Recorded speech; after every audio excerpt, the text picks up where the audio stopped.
ప్రభు అయిన యేసుక్రీస్తు నామములో మీకందరికీ శుభములు. ఈ ఉదయకాలమున దేవుని యొక్క సన్నిధిలో ఈ రీతిగా మనం చేరి సహవాసం చేయటం దేవుడు మనకిచ్చినటువంటి భాగ్యం. 2026వ సంవత్సరం ఇలా ప్రారంభమైంది. అలా మనకి 3వ మాసం వచ్చేసింది. మార్చి నెల మొదటి రోజు, మొదటి ఆదివారం గనక ఈ రోజున ప్రభు బలను కూడా మనం సమీపించవలసి ఉన్నది. కాబట్టి తగిన రీతిగా మన యొక్క హృదయములను సిద్ధపరచుకోవాలని నేను కోరుతూ ఉన్నాను. మనం 40 దినాల వాక్య ధ్యాన కూడికలను నిర్వహిస్తూ ఉన్నాం. 2 వారాలు గడిచింది. మరలా రేపటి నుంచి 3వ వార ధ్యానాలు ప్రారంభమవుతాయి. ఈ కూడికలలో దేవుని వాక్యంలోని బేసిక్ లెసన్స్ లేక ప్రాథమికమైనటువంటి పాఠాలను, మూలమైన పాఠాలను నేర్చుకోవటానికి మనం ప్రయత్నం చేస్తూ ఉన్నాం. వచ్చిన వారందరూ కూడా వస్తూ ఉన్నారు. అయితే ఇంకా చాలామంది రాగలిగి రాలేకపోతున్న వారు కూడా ఉన్నారు. సో అలాంటి వారు కూడా రావాలని నేను మిమ్మలను కోరుతూ ఉన్నాను. ఎందుకంటే మన విశ్వాస జీవితానికి ఇవి చాలా ప్రధానమైనటువంటి అంశాలు. ఒక ఇంటికి పునాది ఎంత అవసరమో మన విశ్వాస జీవితానికి ఆ మూల పాఠాలు అంత అవసరమైనటువంటి పాఠాలు. సో అందుచేత అవి మనం ఖచ్చితంగా ఎరిగి ఉండడం అనేది మనకు అవసరం. వాటి మీద మన యొక్క విశ్వాసమును స్థిరపరచుకోవాలి, దృఢపరచుకోవాలి. అప్పుడే మన యొక్క విశ్వాస జీవితం అంతా ఆశీర్వాదకరంగా ఉంటూ ఉంది. సో అంచేత మరి ఈ వారంలో జరిగేటువంటి కూడికలకు కూడా అందరూ రావాలని నేను కోరుతూ ఉన్నాను. గత వారం అంతా బైబిల్ను గూర్చినటువంటి కొన్ని సంగతులు తెలుసుకోవటం జరిగింది. వచ్చే వారంలో కూడా అసలు దేవుని యొక్క వాక్యాన్ని ఎలా ధ్యానించాలి, అలానే దేవుని గూర్చినటువంటి లక్షణాలు, ఈ 2 అంశాలని మనం ధ్యానించబోతూ ఉన్నాం గనక అందరూ తగిన రీతిగా సిద్ధపడి రావాలని నేను కోరుతూ ఉన్నాను. ఈరోజు వాక్య భాగం కొరింథీయులకు రాసినటువంటి మొదటి పత్రిక 12వ అధ్యాయంలో నుండి మనం చూడబోతూ ఉన్నాం. గతంలో కొరింథీ పత్రిక ధ్యానాలు మనం చేశాం. అయితే మీలో కొంతమందికి గుర్తుండి ఉండొచ్చు, కొంతమంది మర్చిపోయి ఉండొచ్చు. బట్ ఏదేమైనా ఈ వాక్య భాగాలు ధ్యానం చేయటం మనకి అవసరం. గత వారం సంఘాన్ని గురించి, సమాజం గురించి మనం కొన్ని విషయాలు నేర్చుకున్నాం. ఈ రోజున మనం నేర్చుకోబోయేటువంటి అంశం సంఘ క్షేమాభివృద్ధి కోసం ఆత్మ సంబంధమైన వరములు అనేటువంటి విషయాన్ని మనం ఆలోచిస్తాం. గత వారంలో సంఘ క్షేమాభివృద్ధి దేవుడు కలిగించినటువంటి ఐక్యతను కాపాడుకోవటంలో ఉంది అనే విషయాన్ని మనం తెలుసుకున్నాం. ఈ ఐక్యత మనంగా సంపాదించుకున్నది కాదు, దేవుడే మనకి అనుగ్రహించినటువంటి ఐక్యత అని మనం తెలుసుకున్నాం. కాబట్టి క్రైస్తవులైనటువంటి వారు ఏ సామాజిక వర్గానికి మేము చెందిన వారమని క్లెయిమ్ చేయకూడదని ప్రభుత్వం వారే, న్యాయ వ్యవస్థలే మనకి చాలా స్పష్టంగా ప్రకటన చేస్తూ ఉన్నారు. ఎందుకంటే ఇప్పటి వరకు కూడా యేసుక్రీస్తుని నమ్ముకొని అనేక తరాలు దాటిపోయినప్పటికీ కూడా, కాబట్టి యేసుక్రీస్తు యొక్క రక్తము ద్వారా ఏ ఐక్యతలోనికైతే మనం తీసుకొని రాబడ్డామో, ఏ సమానమైనటువంటి ఆ స్థితిలోనికి తీసుకొని రాబడ్డామో, ఏ సమాధానకరమైన స్థితిలోనికి తీసుకొని రాబడ్డామో దానిని కాపాడుకోవటానికి మనం నిరంతరము శ్రమించాలని నేను మీకు తెలియజేస్తూ ఉన్నాను. ఈ సమాజ వర్గ పోరాటం బయట ఉంటే ఉండొచ్చేమో కానీ సంఘాలలో ఉండకూడదు. సామాజిక వర్గాన్ని బట్టి ఏ సంఘము కట్టబడకూడదు. సామాజిక వర్గాన్ని బట్టి ఏ వివాహము స్థిరపరచబడకూడదు. కేవలం దేవుని యందు విశ్వాసము ఉంచు దానిని బట్టి మాత్రమే ప్రతి సంబంధము స్థిరపరచబడాలి. సహవాసం నిరంతరం అభివృద్ధి చెందాలి. ఇలాంటి వాతావరణమే గనక ఉంటే దేవుడు అనుగ్రహించినటువంటి వరాలన్నీ మనకు ఉపయోగపడతాయి.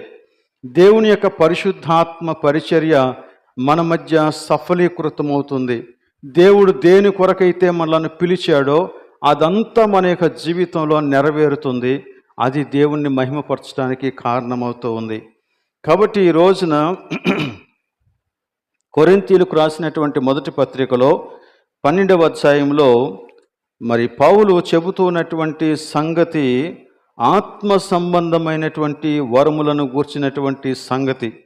దీనిని గురించి ఫస్ట్ స్టేట్మెంట్ ఏం చేశాడంటే, మరియు సహోదరులారా, ఆత్మ సంబంధమైన వరములను గూర్చి మీకు తెలియకుండుట నాకు ఇష్టము లేదు. You should not be ignorant of the gifts of the spirit. ఆత్మ వరములను గూర్చి తెలుసుకోకుండా ఉండకూడదు. సంఘము ఆత్మ వరములను గూర్చి సరి అయినటువంటి అవగాహన కలిగి ఉండాలి అనేది దేవుని యొక్క వాక్యము ద్వారా దేవుడు బోధిస్తూ ఉన్నటువంటి సంగతి. కాబట్టి ఈ విషయాన్ని గురించి మనం ఖచ్చితంగా తెలుసుకోవాలి. ఖచ్చితంగా ఒక సమగ్రమైనటువంటి అవగాహన కలిగి ఉండాలి. అలా కలిగి ఉన్నప్పుడు మన యొక్క సంఘాలు అభివృద్ధి చెందుతాయి. ఈ టీచింగ్, ఈ బోధ అపోస్తులైన పౌలు ద్వారా దేవుడు సంఘానికి అందిస్తూ ఉన్నప్పుడు దీనికి ఒక గురి ఉంది. ఆ గురి ఏంటంటే సంఘము యొక్క క్షేమాభివృద్ధి. సంఘము క్షేమాభివృద్ధి చెందటానికి దేవుడు ఏర్పాటు చేసినటువంటి ఏర్పాటులో ఈ ఆత్మ సంబంధమైన వరములు కూడా ఒక భాగము. దేవుడు సంఘ క్షేమాభివృద్ధి కోసం ఏర్పాటు చేసినటువంటి ఏర్పాటులో ఆత్మ సంబంధమైన వరములు కూడా ఒక భాగము. కాబట్టి ఆత్మ సంబంధమైన వరములను మనము నిర్లక్ష్యము చేయకూడదు. ఆత్మ సంబంధమైన వరములను మనము కలిగి ఉండాలి. అలాగనే ఆ ఆత్మ సంబంధమైన వరములను దేవుని యొక్క కృపను బట్టి మనం వాటిని వినియోగించాలి. దాని యొక్క ఉద్దేశ్యము ఏదో ఆ ఉద్దేశము నెరవేర్చబడటానికి నిరంతరము ప్రతి విశ్వాసి శ్రమించాలని దేవుని యొక్క వాక్యం తెలియజేస్తూ ఉంది. ఇక్కడ 4, 5, 6 వచనాలలో 3 రకాలైనటువంటి సంగతులను గురించి మాట్లాడాడు. మొదటిది కృపావరములు అని మాట్లాడాడు.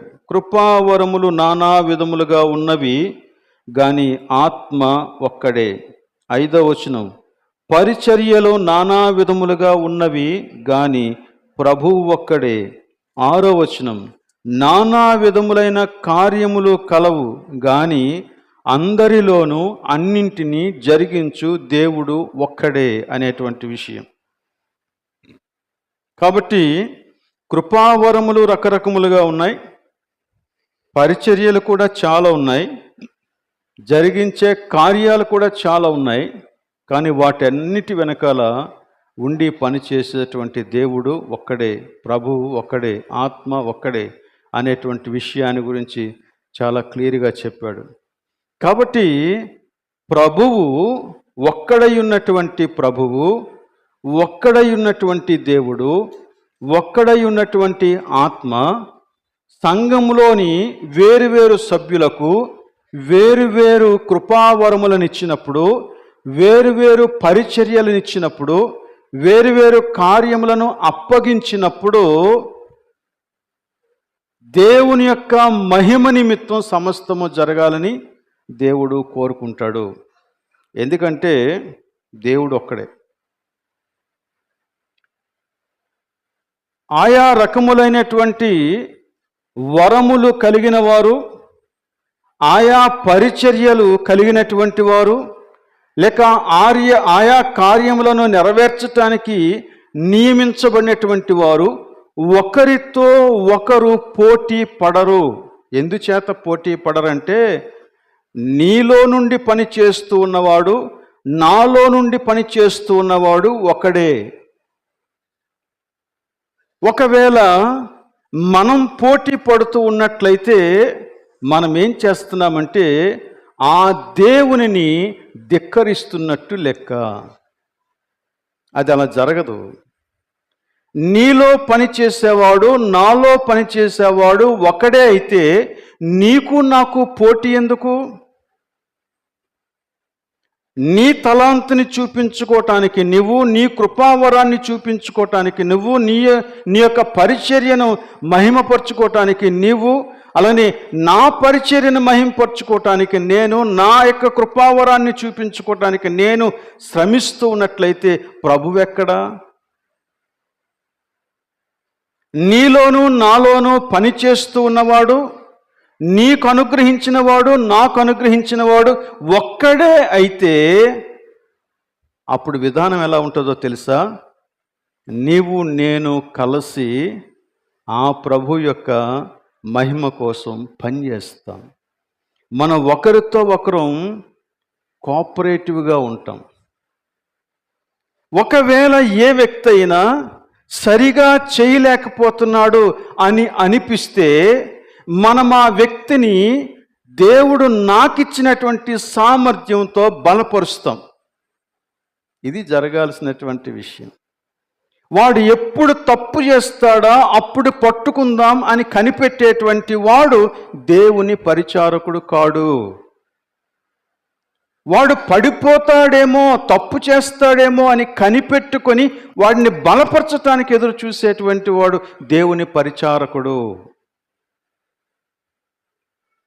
అలాగనే ఎదుటి వ్యక్తికి దేవుడు అప్పగించినటువంటి పరిచర్యలో కానీ, దేవుడు ఆ వ్యక్తికి అనుగ్రహించినటువంటి కార్యములో కానీ, దేవుడు ఆ వ్యక్తికి అనుగ్రహించినటువంటి కృపావరములో కానీ అతడు దిగ్విజయముగా కొనసాగుతూ ఉన్నప్పుడు నేను సంతోషించలేకపోతూ ఉన్నట్లయితే నేను దేవుని సేవకుడను కాను.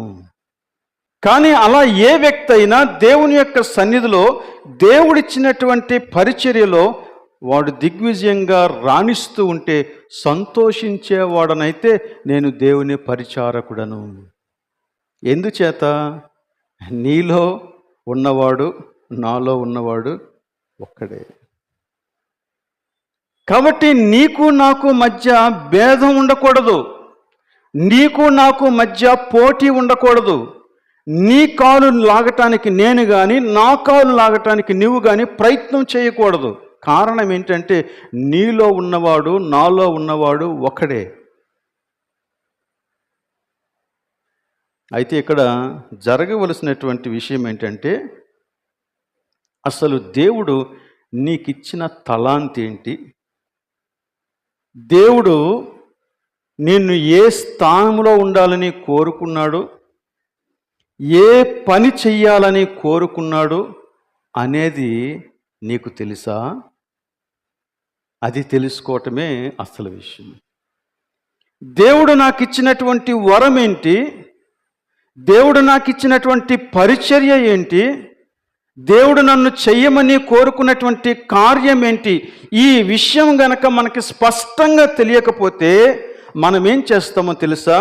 రాంగ్ ప్లేస్లో ఉంటాం, రాంగ్ మినిస్ట్రీ చేస్తాం, లేని తలాంతును ఉన్నట్టుగా చూపించుకోవటానికి ప్రయత్నిస్తాం. తద్వారా మనకి మేలు జరగదు, ఇతరులకి మేలు జరగదు, పైగా అక్కడ పెద్ద డ్యామేజ్ జరుగుతుంది. సో సంఘ క్షేమాభివృద్ధి అనేది జరగాలి అంటే నీ స్థానం ఏంటో నువ్వు తెలుసుకోవాలి. దేవుడు నీకు ఇచ్చిన వరం ఏంటో నీకు తెలుసుకోవాలి. దేవుడు నిన్ను ఏం చేయమన్నాడో అదే చేయటానికి నేర్చుకోవాలి. సహాయం చేయటం వేరు. నీ పని దేవుడు నీకు ఇచ్చాడు, నా పని దేవుడు నాకు ఇచ్చాడు. ఒకవేళ నీ పనిలో నువ్వు సరిగా చేయలేకపోతా ఉంటే నేను నీ దగ్గరకు వచ్చి సహాయం చేయొచ్చు. అలాగనే నాకు ఇవ్వబడినటువంటి పనిలో నేను ఒకవేళ సరిగా చేయలేకపోతా ఉంటే నువ్వు నా దగ్గరకు వచ్చి సహాయం చేయొచ్చు. నువ్వు నాకు సహాయం చేసినందుచేత లేదా నేను నీకు సహాయం చేసినందుచేత సహాయం చేసినవాడు గొప్పవాడు కాడు. సహాయం చేసినవాడు దేవుని పని చేస్తున్నాడు.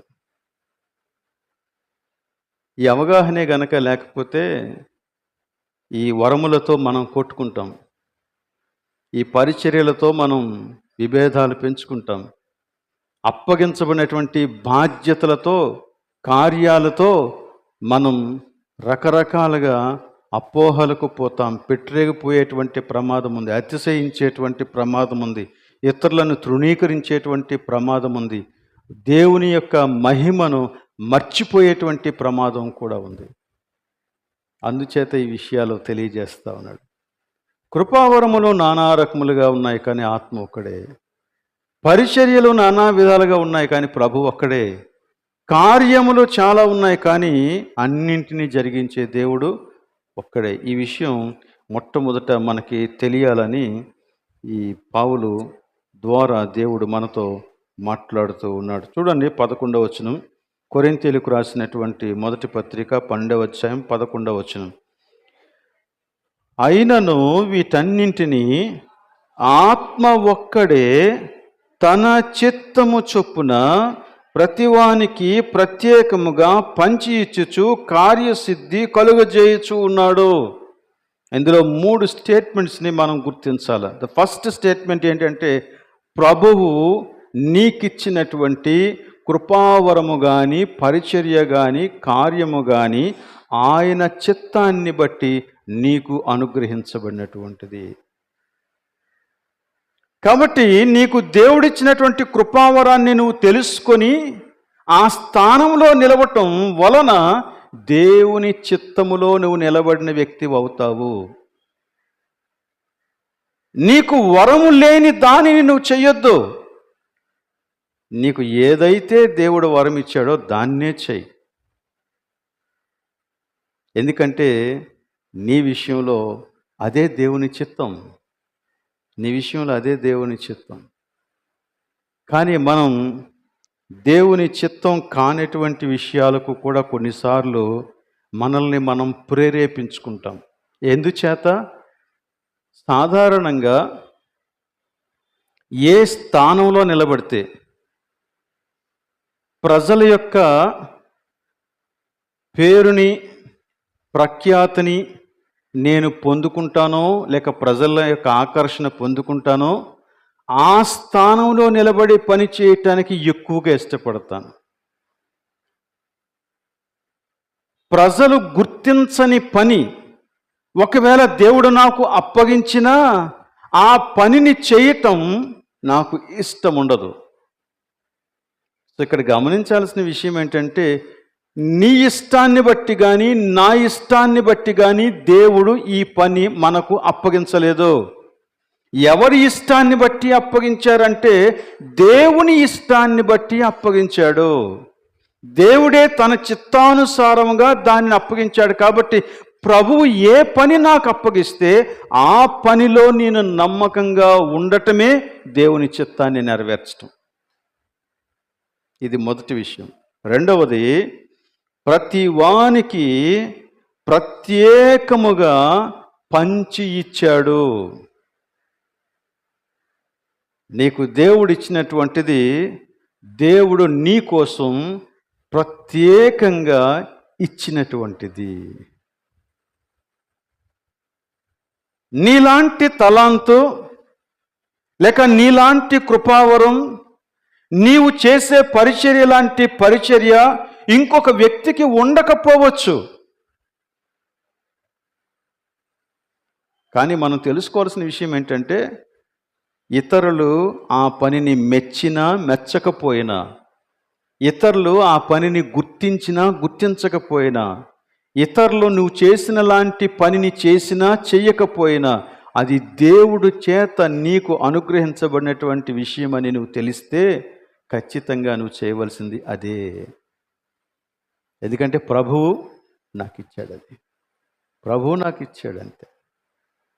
కాబట్టి దేవుడు తన యొక్క చిత్తము చొప్పున ప్రతివానికి ప్రత్యేకముగా పంచి ఇచ్చేవాడు. ఇక 3వ స్టేట్మెంట్ ఏంటి? ఆయనే కార్యసిద్ధి కలుగజేయుచు ఉన్నాడు. అంటే ఒక వ్యక్తి తనకి తానుగా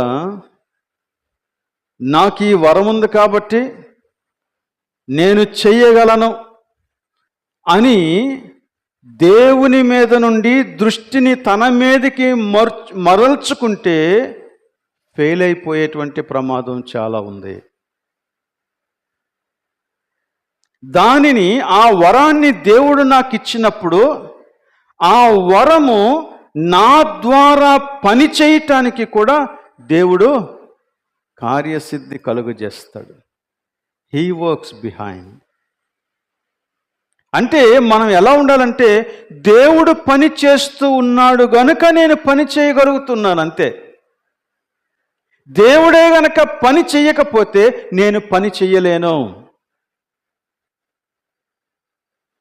దేవుడు పని చేస్తే నేను పని చేస్తాను. కాబట్టి ఏ క్రెడిట్ని మనకి మనంగా తీసుకోకూడదు. నేనున్నాను కాబట్టి ఇది జరిగింది, నేను చేశాను కాబట్టి ఇంత చక్కగా జరిగింది అని మనకి మనంగా అనేసుకుంటే మనం పొరపడుతున్నాం. దేవుని మహిమను మనం దొంగిలించకూడదు.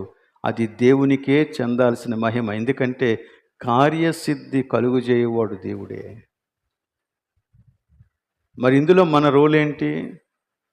మన రోల్ ఏంటంటే, దేవుడు ఏం చెబితే అది చేసి దేవుణ్ణి ఘనపరచడం మన రోల్ అంతే. దేవుడు ఎక్కడ ఉండమంటే అక్కడ ఉండి దేవుణ్ణి ఘనపరచడం మన రోల్. నేను నా జీవితంలో కొన్ని సందర్భాలలో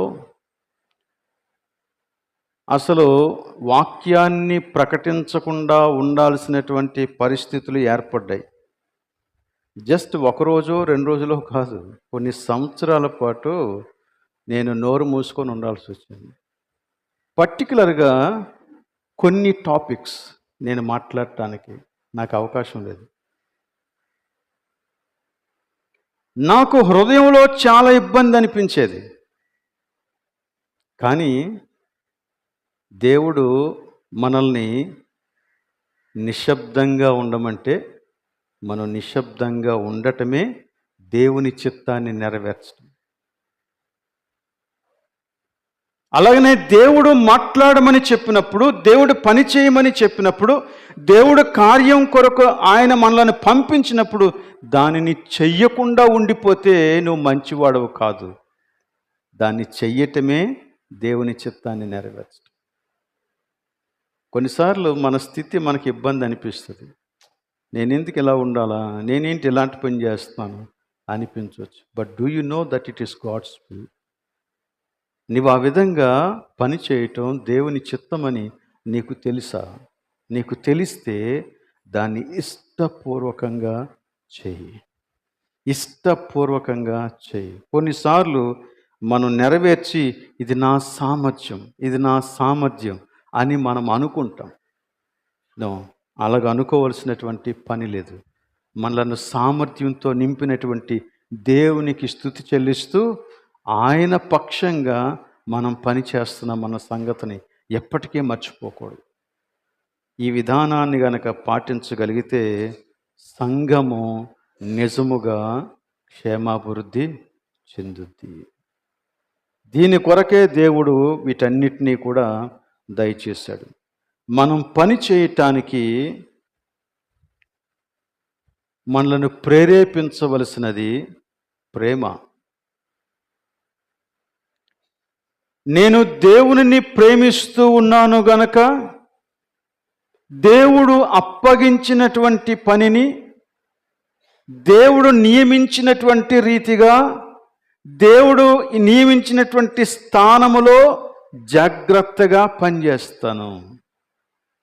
అలాగనే దేవుడు ఎవరినైతే ప్రేమిస్తూ ఉన్నాడో, ఎవరినైతే ప్రేమించి వారికి పరిచర్య చేయమని చెప్పాడో వారిని కూడా నేను ప్రేమించి నా పని చెయ్యాలా. సో దేవుణ్ణి ప్రేమిస్తాను, నా తోటి సహోదరుని ప్రేమిస్తాను. హృదయంలో సమస్తమైన కల్మషాన్ని, ద్వేషాన్ని, పగని, కక్షని పెట్టుకుంటే నువ్వు దేవుని పనిని చేయలేవు. ఒకవేళ చేసినా అందులో దేవుని కార్యం నెరవేర్చబడదు. ఒకవేళ దేవుని యొక్క కార్యం దేవుడే నెరవేర్చుకున్న దాని ద్వారా నీకు నష్టం జరుగుద్ది. అందుచేత మనము దేవుని యొక్క పనిని దేవుని యొక్క చిత్తానుసారంగా దేవుడు నియమించిన రీతిగా ప్రేమపూర్వకంగా చేయటం అనేది చాలా అవసరం. అలానే రోమీలకు రాసినటువంటి పత్రికలో మరో సంగతి చెప్పాడు. రోమా పత్రిక 12వ అధ్యాయంలో మీరు ఆ అధ్యాయం అంతా చదివితే ఈ ఆత్మ సంబంధమైనటువంటి వరాలను గురించి లేక కృపావరములను గురించి చాలా విషయాలు అక్కడ చెప్పాడు. అయితే మొత్తం అధ్యాయానంతటిని మనం ధ్యానం చేయలేం గనక మీరు దాన్ని చదువుకోండి తర్వాత. అయితే కొన్ని వచనాలు మాత్రం మనం చదువుదాం. 4వ వచనం నుండి నేను చదువుతున్నాను. ఐ థింక్ 3వ వచనం నుండి నేను చదువుతాను. తన్ను తాను ఎంచుకొనదగిన దానికంటే ఎక్కువగా ఎంచుకొనక దేవుడు ఒక్కొక్కనికి విభజించి ఇచ్చిన విశ్వాస పరిమాణ ప్రకారము తాను స్వస్థ బుద్ధి గలవాడొకటకై, అనగా మంచి బుద్ధి గలవాడొకటకై తగిన రీతిగా తన్ను ఎంచుకొనవలనని నాకు అనుగ్రహింపబడిన కృపను బట్టి మీలోనున్న ప్రతి వానితోనూ చెప్పుచూ ఉన్నాను. మొట్టమొదట పౌలు దేవుడు తనకిచ్చినటువంటి కృపను బట్టి ఎలా పరిచర్య చేస్తూ ఉన్నాడో దాని గురించి మాట్లాడాడు. ఆ తర్వాత 4వ వచనం, ఒక్క శరీరములో మనకు అనేక అవయవములుండినను ఈ అవయవములన్నింటికీ ఒక్కటే పని ఎలాగూ ఉండదో అలాగే అనేకులమైన మనము క్రీస్తులో ఒక్క శరీరముగా ఉండి ఒకనికి ఒకరము ప్రత్యేకముగా అవయవములమై ఉన్నాము. మనకు అనుగ్రహింపబడిన కృప చొప్పున వేర్వేరు కృపావరములు కలిగిన వారమై ఉన్నాము. దేవుడు మనకు అనుగ్రహించిన కృప చొప్పున వేర్వేరు అనగా రకరకములైనటువంటి కృపావరములు కలిగి ఉన్నాము. గనుక ఏం చేయాలా?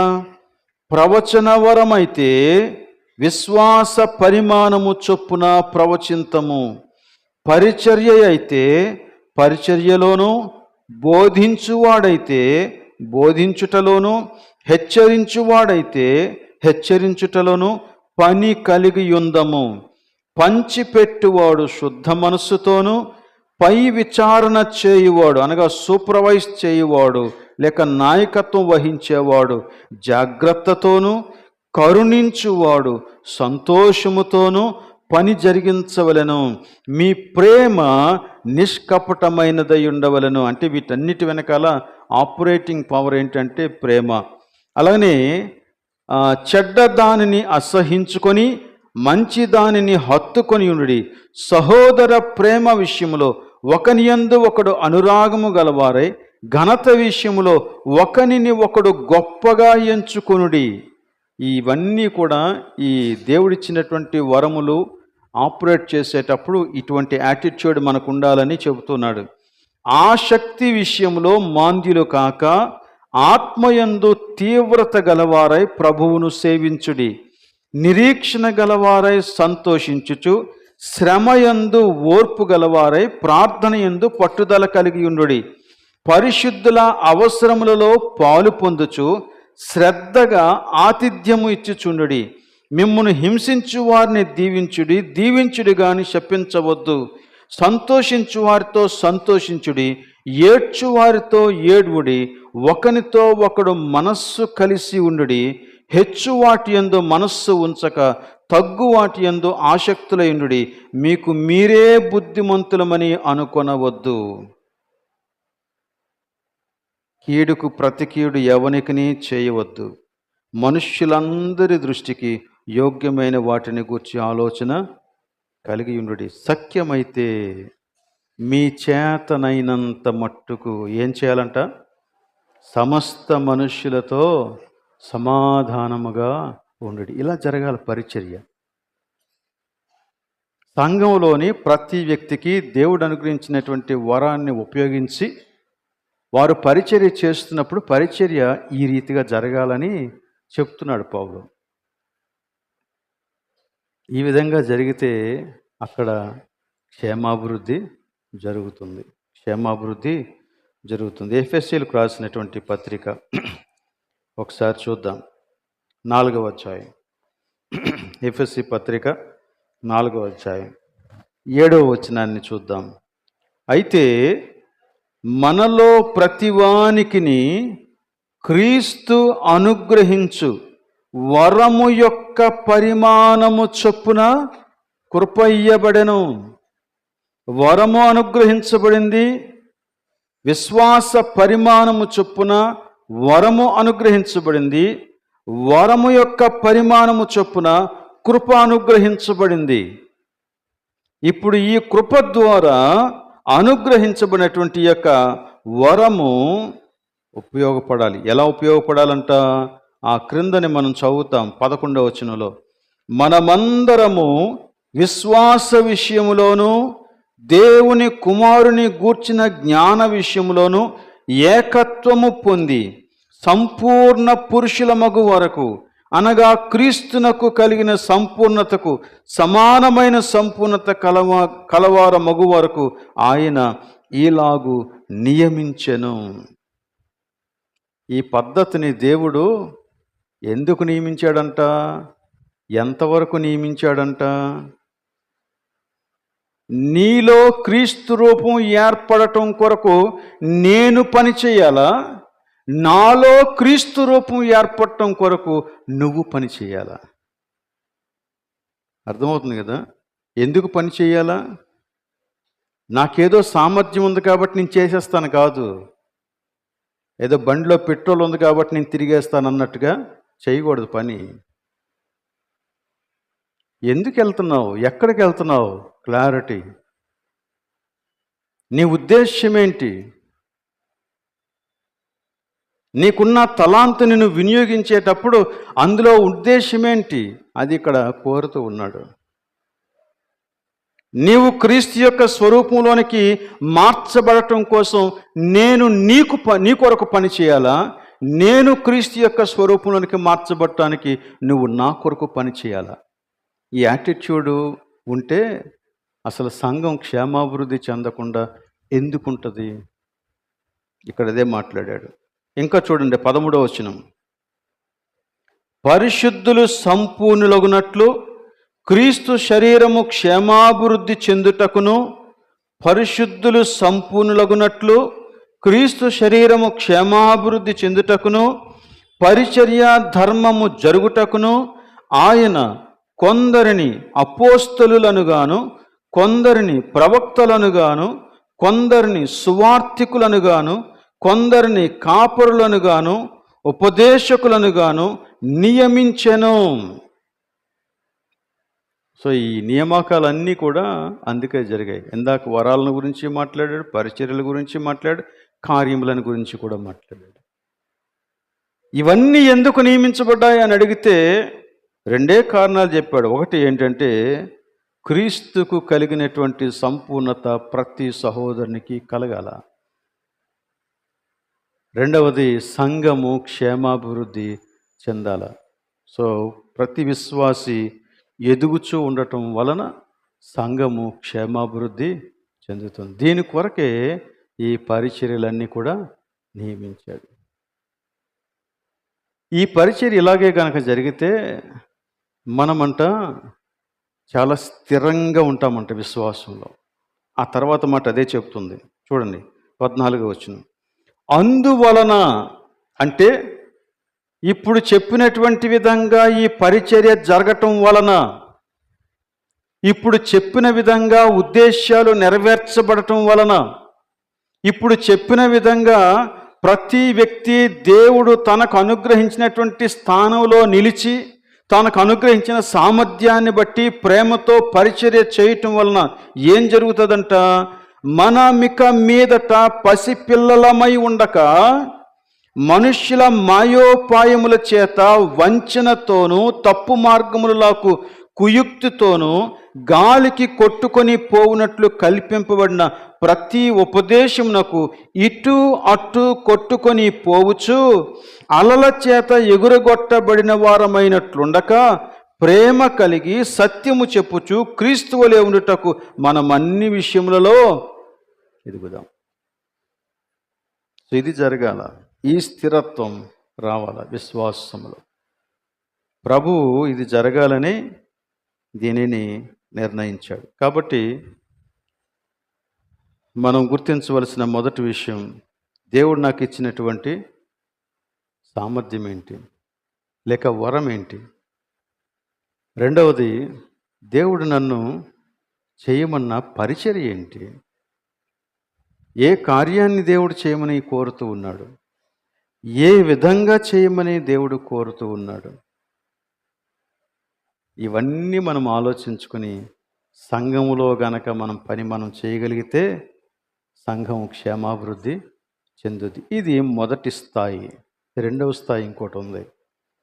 ఈ 14వ వచనం మనకి ఆ రెండో స్థాయిని గురించి మాట్లాడుతూ ఉంది. ఈ రెండో స్థాయి ఏంటంటే, మనం ఇలా పరిచర్య చేసుకుంటూ ఒకరికి ఒకరం సహాయం చేసుకుంటూ ఒకరిని ఒకరం దేవునిలో బలపరుచుకుంటూ వెళ్తే మనము స్థిరంగా ఉంటామని చెప్పాడు. కానీ మన మీదకి ఎలాంటి పరిస్థితులు వచ్చినప్పుడు స్థిరంగా ఉంటామని చెప్పాడు? ఎలాంటి పరిస్థితులంటే, మనుష్యుల మాయోపాయముల చేత వంచనతోనూ తప్పు మార్గమునకు లాగు కుయుక్తితోనూ గాలికి కొట్టుకొని పోవునట్లు కల్పింపబడిన ప్రతి ఉపదేశమునకు కొట్టుకొని పోకుండా స్థిరంగా ఉంటామట. సో కనుక ఇప్పుడు మనం తెలుసుకోవాల్సిన మరో విషయం ఏంటంటే, నీవు దేవుని యొక్క వాక్యాన్ని తెలుసుకున్నంత మాత్రాన సరిపోదు, నీ మీదకి వస్తూ ఉన్నటువంటి ఉపద్రవాన్ని గురించి కూడా నువ్వు తెలుసుకో. ఉపద్రవం ఏంటంటే, నువ్వు ఎంత స్థిరమైన వ్యక్తివైనా నిన్ను పడగొట్టడానికి ప్రయత్నం చేసేటువంటి కుయుక్తితో కూడిన బోధ, వంచనతో కూడిన బోధ, మాయోపాయములతో కూడిన బోధ సంఘాలను చెరిపేస్తూ ఉంది.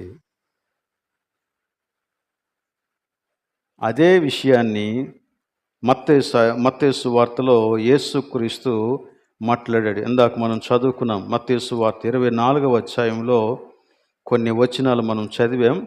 అందులో 2 వచనాలు మాత్రమే నేను మీకు చూపిస్తాను. 24వ అధ్యాయం 11వ వచనం, అనేకులైన అబద్ధ ప్రవక్తలు వచ్చి పలువురిని మోసపరచెదరు. మోసపరిచేటువంటి బోధకులు వస్తూ ఉన్నారు.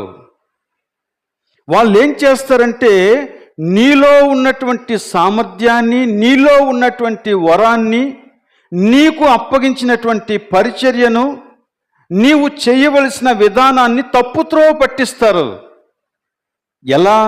ఎలా అంటే క్రిందకి రండి.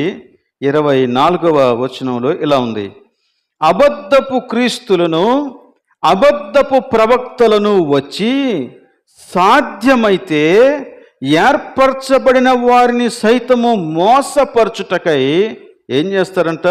గొప్ప సూచక క్రియలను మహత్కార్యములను కనుపరచెదరు. ఈ సూచక క్రియలు మహత్కార్యాలు దేవుని కృపావరములుగా మనం భావిస్తూ ఉన్నాం. అదే కదా బైబిల్ చెబుతుంది. అయితే అవి ఎవరు చేస్తారంటే, ఇప్పుడు విశ్వాసులను గురించి మాట్లాడడం లేదు. ఎవరు చేస్తారంట? అబద్ధ ప్రవక్తలు చేస్తారంట. ఎవరైతే దేవుని యొక్క వాక్యానికి సంబంధం లేదో, యేసుక్రీస్తుతో సంబంధం లేదో, ఎవరైతే దేవుని యొక్క వాక్యాన్ని తప్పుగా బోధిస్తూ ఉన్నారో వారు తమ అబద్ధపు బోధ నిజమని నిరూపించటానికి సూచక్రియలు చేస్తారంట. అప్పుడు విశ్వాసులైన వారు సహితం కదిలించబడతారు. జాగ్రత్త. అంటే దేవుని పని ఎంత బలంగా జరుగుతుందో దానికి ధీటుగా నకిలీ పని కూడా జరుగుతుంది.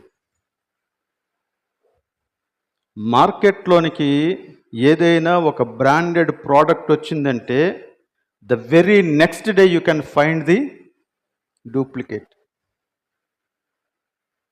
అది ఇది చూడడానికి ఒకేలా కనపడవచ్చు, కానీ చాలా తేడా ఉంటుంది. అది తెలిసిన వాడికే తెలుస్తుంది అంతే. మిగిలిన వారికి ఇది చీప్గా వస్తుంది కదా అనుకుంటాడు అంతే. తెలిసిన వాడికే దాని క్వాలిటీ తెలుస్తుంది. అలాగనే ఇప్పుడు దేవుని యొక్క వాక్యములో వరములను గూర్చి ఇంతగా బోధించినటువంటి దేవుని వాక్యం అదే వరములను గూర్చి హెచ్చరిక కూడా చేస్తూ ఉంది. జాగ్రత్త, నకిలీ కూడా ఉంది అని. నకిలీ కూడా ఉంది. మనం ఒక్కసారి బయటకు చూస్తే మనకు అది అర్థమైపోతూ ఉంది.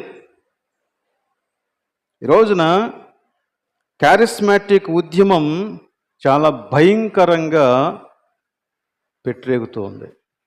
సంఘాలన్నింటినీ కూడా ఆక్రమించేస్తూ ఉంది క్యారిస్మాటిక్ ఉద్యమం. అందరూ దానికి ఆకర్షితులైపోతున్నారు. ఈవెన్ ఒకప్పుడు main line churches, denominational churches అవి సెపరేట్గా ఉంటాయనుకునేవారు, కానీ ఇప్పుడు అదేమి లేదు. ఈవెన్ బ్యాప్టిస్ట్ చర్చెస్ కూడా వాటికి ఆకర్షితులైపోయి లొంగిపోతున్నారు. వై అంటే ఇదిగో దేవుని యొక్క వాక్యములో వారు సరిగా వేరు పారిన వారు కారు. అందుచేత ఇంకొక వైపు నుంచి ఆలోచన చేస్తే జరుగుతూ ఉన్నటువంటి విషయాలను గూర్చినటువంటి అజ్ఞానం వారిలో రాజ్యమేలుతూ ఉంది. వారు తెలుసుకోవట్లేదు. ఏది కంటికి ఆకర్షణీయంగా కనపడితే దానికి లొంగిపోతున్నారు. ఏది చెవికి వింపుగా కనపడితే దానికి లొంగిపోతున్నారు. ఏది జీవితంలో సాటిస్ఫైగా అనిపిస్తే దానికి లొంగిపోతూ ఉన్నారు. సత్యాన్ని మర్చిపోతున్నారు.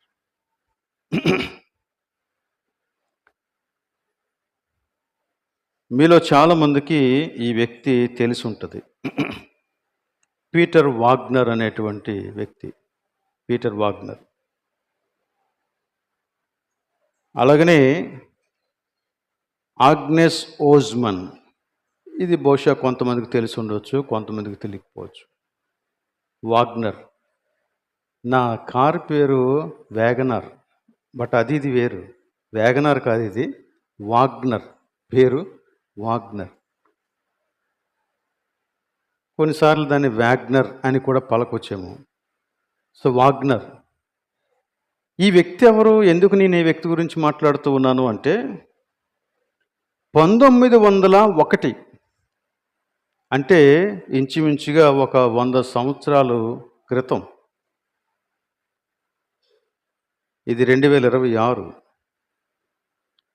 1901వ సంవత్సరంలో ఆగ్నెస్ ఓజ్మన్ అనేటువంటి వ్యక్తి మొట్టమొదటిగా ఒక విషయాన్ని ప్రకటించాడు. ఏమని ప్రకటించాడంటే, ఈ రోజున నేను దేవుని యొక్క ఆత్మచేత నింపబడ్డాను, దానికి సూచన నేను భాషలలో మాట్లాడాను అన్నాడు. క్రైస్తవ సంఘం ఒక్కసారిగా ఆయన వైపుకి చూసింది. అప్పుడు ప్రారంభమైంది ఈ క్యారిస్మాటిక్ ఉద్యమం. జస్ట్ 100 సంవత్సరాల క్రితం. అప్పటి వరకు దీని గూర్చినటువంటి ఆనవాలు లేదు. ఆది సంఘములో మనం కొన్ని కార్యాలు జరగటాన్ని చూసాం. ఆది సంఘం అంటే అపోస్తలులు ఉన్నటువంటి కాలంలో. ఆ తర్వాత 1900వ సంవత్సరం వరకు కూడా అసలు ఆ సూచనలు ఏమీ కూడా కనపడలేదు. 1900 సంవత్సరంలో ఈయన మొట్టమొదట దానిని చెప్పడంతో పెంతెకోస్తు ఉద్యమం ప్రారంభమైంది. Charismatic moment. పెంతెకోస్తు ఉద్యమం ప్రారంభమైంది. అయితే ఇందాక నేను చెప్పినటువంటి ఈ పీటర్ వాగ్నర్ అనే వ్యక్తి ఈ ఓజ్మెన్ చెప్పినటువంటి సిద్ధాంతాలను బాగా పాటించినటువంటి వాడు, అనుసరించినటువంటి వాడు. ఇతడు 2001 అంటే ఆల్మోస్ట్ 100 సంవత్సరాల తర్వాత 2001, మనమున్న శతాబ్దమే 2001లో ఒక మూమెంట్కి ఆయన పునాది వేశాడు.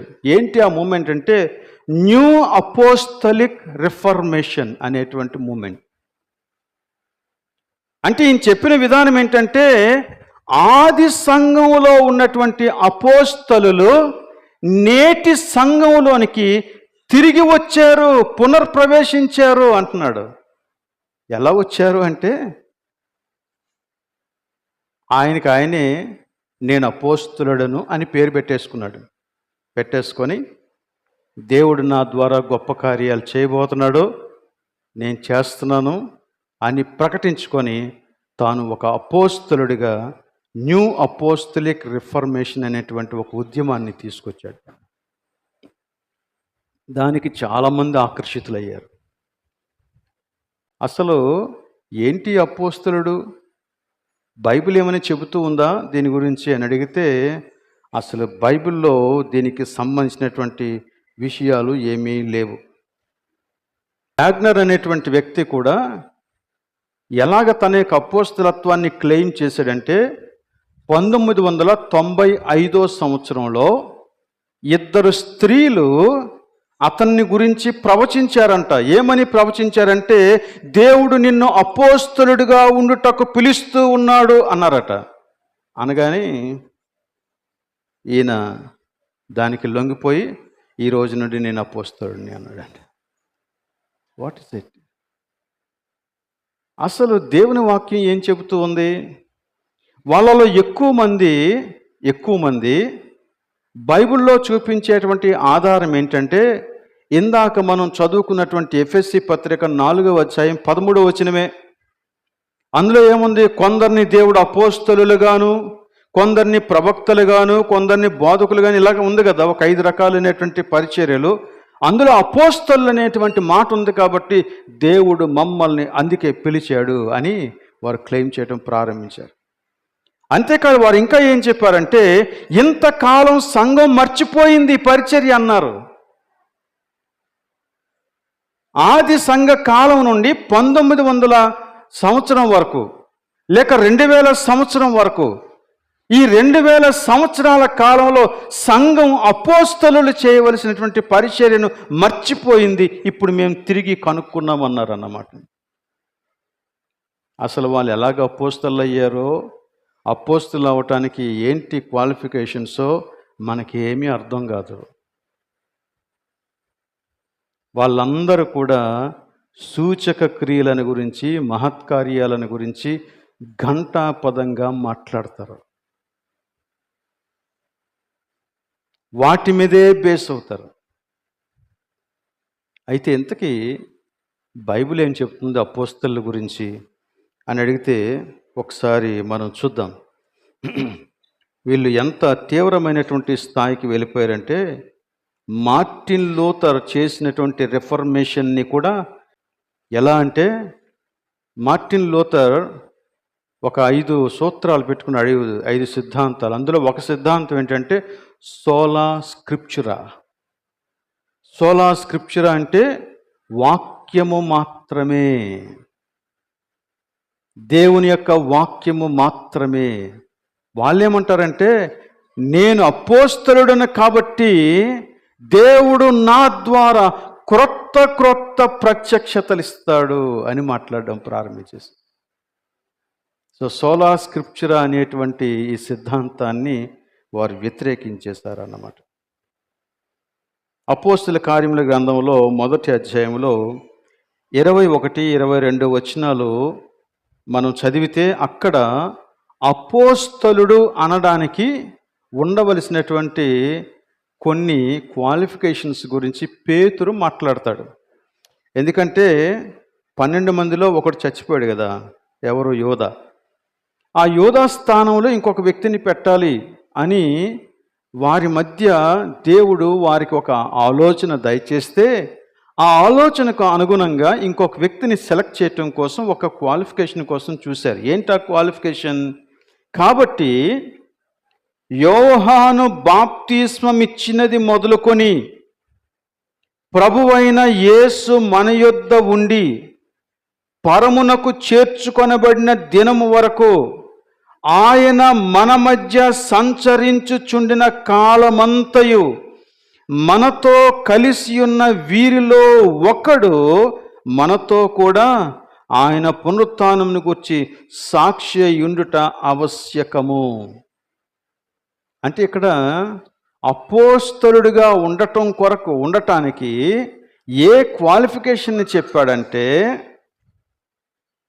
యేసుక్రీస్తు బాప్తిస్మమిచ్చి యోహాను చేత బాప్తిస్మము పొందిన క్షణం నుండి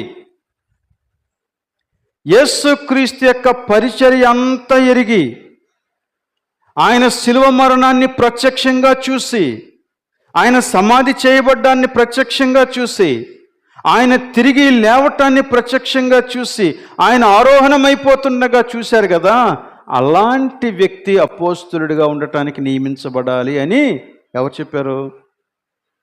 పేతురు చెప్పాడు. మరి వీళ్ళు ఎప్పుడు చూశారు? చూడలేదు కదా. పౌలు అపోస్తలుడు. ఇప్పుడు మీరేం అడగొచ్చు అంటే, పాస్టర్ గారు మీరు ఇంత గట్టిగా చెప్తున్నారు, పౌలు ఎప్పుడు చూశాడండి అని. పౌలు తన విషయాన్ని గురించి చాలా క్లియర్గా చెప్పాడు. చూడండి, కొరింథీయులకు రాసినటువంటి మొదటి పత్రికలోనే 15వ అధ్యాయంలో తన గురించి తాను ఎంత క్లియర్గా తాను చెప్పాడో అది మనకి అర్థమవుతుంది. కొరింథీయులకు రాసిన మొదటి పత్రిక 15వ అధ్యాయం 3వ వచనం నుండి నేను చదువుతున్నాను. ఇది పౌలు తన గురించి చెప్పినటువంటి విషయం. నాకియ్యబడిన ఉపదేశమును మొదట మీకు అప్పగించి తిని, అదేమనగా లేఖనముల ప్రకారము క్రీస్తు మన పాపముల నిమిత్తము మృతి పొందెను, సమాధి చేయబడెను, లేఖనముల ప్రకారము 3వ దినమున లేపబడెను. ఆ తర్వాత ఆయన కేఫాకును తరువాత 12 కనబడెను. యేసుక్రీస్తు యొక్క పరిచర్యను చూశారు, ఆయన తిరిగి లేచిన తర్వాత కూడా చూశారు. కేఫా అంటే పేతురు, మిగిలినటువంటి అపోస్తలు 12 కనబడెను. ఆ తరువాత 6వ వచనం మాట్లాడుతున్నాడు, అటు పిమ్మట 500కు ఎక్కువైన సహోదరులకు ఒక్క సమయమందే కనపడెను. వీరిలో అనేకులు ఇప్పటి వరకు నిలిచి ఉన్నారు, కొందరు నిద్రించిరి. తరువాత ఆయన యాకోబునకును అటు తరువాత అపోస్తలులకందరికీ కనపడెను. తర్వాత మరలా 8వ వచనం, అందరికీ కడపట అకాలమందు పుట్టినట్టున్న నాకును కనబడెను. పౌలు యేసుక్రీస్తు యొక్క పునరుత్థాన దర్శనాన్ని చూసినవాడు. యేసుక్రీస్తు పరిచర్య చేస్తూ ఉన్న దినాలలో పౌలు అపోస్తల కార్యాల్లో కనిపించినంత యాక్టివ్గా ఉండకపోయినా ఉన్నాడు. పేతురు అపోస్తలులు పరిశుద్ధాత్మ చేత నింపబడి భాషల్లో మాట్లాడుతూ ఉన్నప్పుడు పౌలు ఉన్నాడు. సంఘం అభివృద్ధి చెందుతూ ఉన్నప్పుడు పౌలు ఉన్నాడు. అభివృద్ధి చెందుతూ ఉన్నటువంటి సంఘంలో కాస్తంత విభేదాలు వచ్చి పరిచారకులు నియమించబడినప్పుడు పౌలు ఉన్నాడు. ఆ పరిచారకులలో మొట్టమొదటి వాడు, హతసాక్షి అయిపోయినటువంటి వాడు ఎవరండి? స్టెఫను చనిపోయినప్పుడు ఆ స్టెఫను చనిపోవటాన్ని ఆర్గనైజ్ చేసిన వ్యక్తి కూడా పౌలే. అన్నీ తెలుసు, వ్యతిరేకించాడు. అయితే దేవుడు తన యొక్క పునరుత్థాన దర్శనాన్ని ఇచ్చినప్పుడు ఆ ప్రభువుని చూసి జీవితం మార్చేసుకున్నాడు. ప్రభువే డైరెక్ట్గా కమిషన్ చేశాడు పౌల్ని. తన కళ్ళు పోయి తాను అక్కడ దమస్కులో ఉంటే అక్కడికి ఒక ప్రవక్తని పంపించి దేవుడు అతన్ని బాగు చేసి లేపి నువ్వులే నేను నిన్ను రాజుల ఎదుట నిలబెడతాను అని చెప్పి కమిషన్ చేసి, అంటే అతన్ని తన కొరకు తన పని కొరకు నియమించుకొని ఆయన పిలుచుకున్నాడు అపోస్తలుడిగా. అందరికీ కడపట నేనున్నానన్నాడు. ఇలాంటి దర్శనం తర్వాత ఇంకెవ్వరూ క్లెయిమ్ చేయలేదు. ఎప్పటి వరకు? 2001లో ఈ వార్నర్ క్లెయిమ్ చేసినంత వరకు ఎవరు కూడా అపోస్తలుడని పేరు పెట్టుకోలేదు. కనుక అపోస్తలుగా ఉండటానికి ఇదిగో దేవుని యొక్క వాక్యంలో ఈ క్వాలిఫికేషన్స్ ఉన్నాయి. తర్వాత ఇంకొక విషయం మనం గమనించవలసింది ఏంటంటే, అపోస్తలులుగా దేవుడు కొంతమందిని నియమించినప్పుడు వారిని ఊరికే ఒక ప్రత్యేకమైన గుర్తింపు కోసం నియమించలేదు. వారికి ఒక ప్రత్యేకమైన పనిని అప్పగించాడు. ఏంటి ఆ పని? ఆ పని ఏంటంటే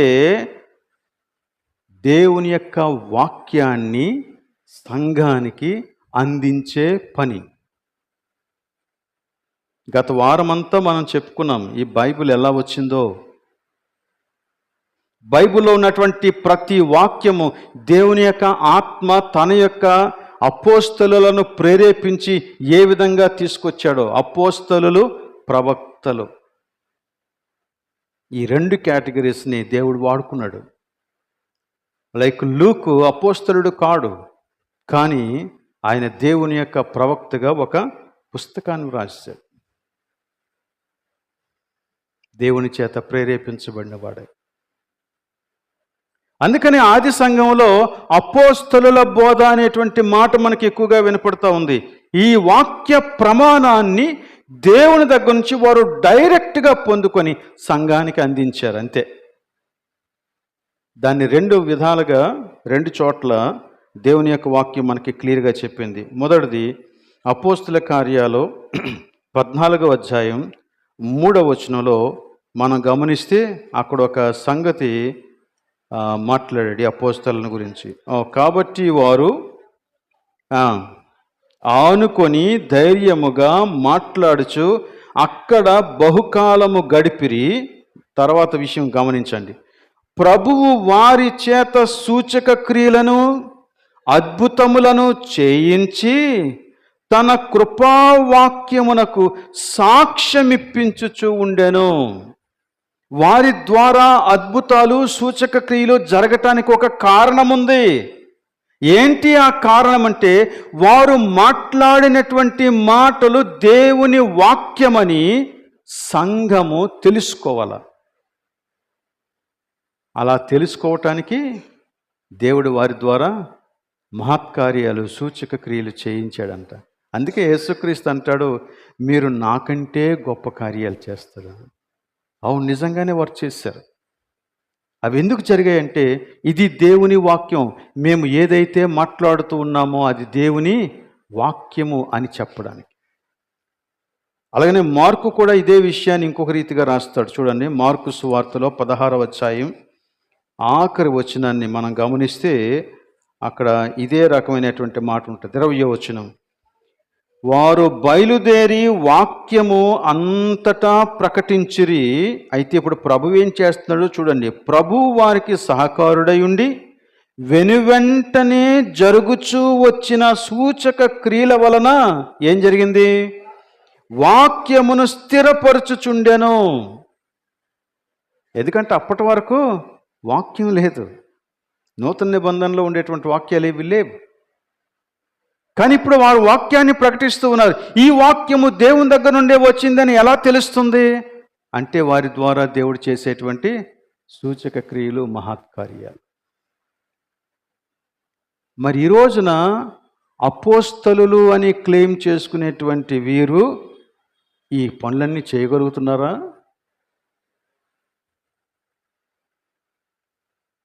వారి నీడ పడితే స్వస్థత జరిగింది.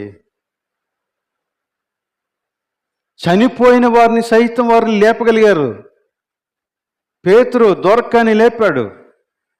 పౌలు 3 అంతస్తుల మీద నుంచి పడిపోయినటువంటి చిన్నవాడిని లేపాడు.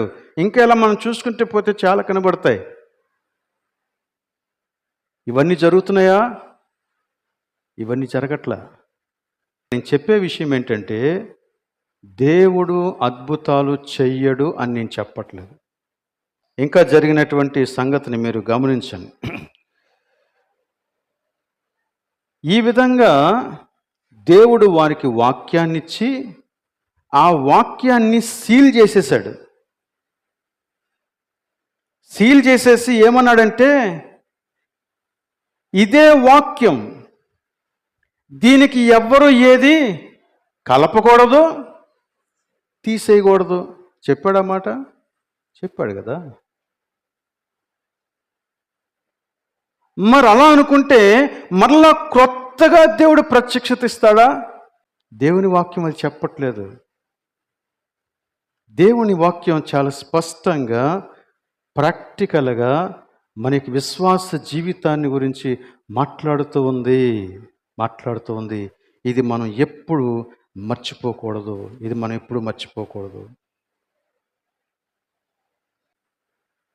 కాబట్టి జాగ్రత్తగా ఉండాలి. చూడండి, తీతు పత్రిక 1వ అధ్యాయం 5వ వచనంలో అపోస్తలుడైన పౌలు తీతుకి ఒక పని అప్పగిస్తాడు. ఆ పని ఏంటంటే, నీవు ప్రతి పట్టణంలో అపోస్తలులను నియమించాలి. ప్రతి పట్టణంలోనూ పెద్దలను నియమించవలెను. ఆ పెద్దలు అనే ఈ మాటకి బైబిల్లో చాలా చోట్ల అర్థం చెప్పాడు. అందులో 2 కోవలకు చెందినటువంటి వారు ఉంటారు. మొదటి కోవ ఎవరు అంటే సంఘ కాపరులు, 2వ కోవ పరిచారకులు. అంతే.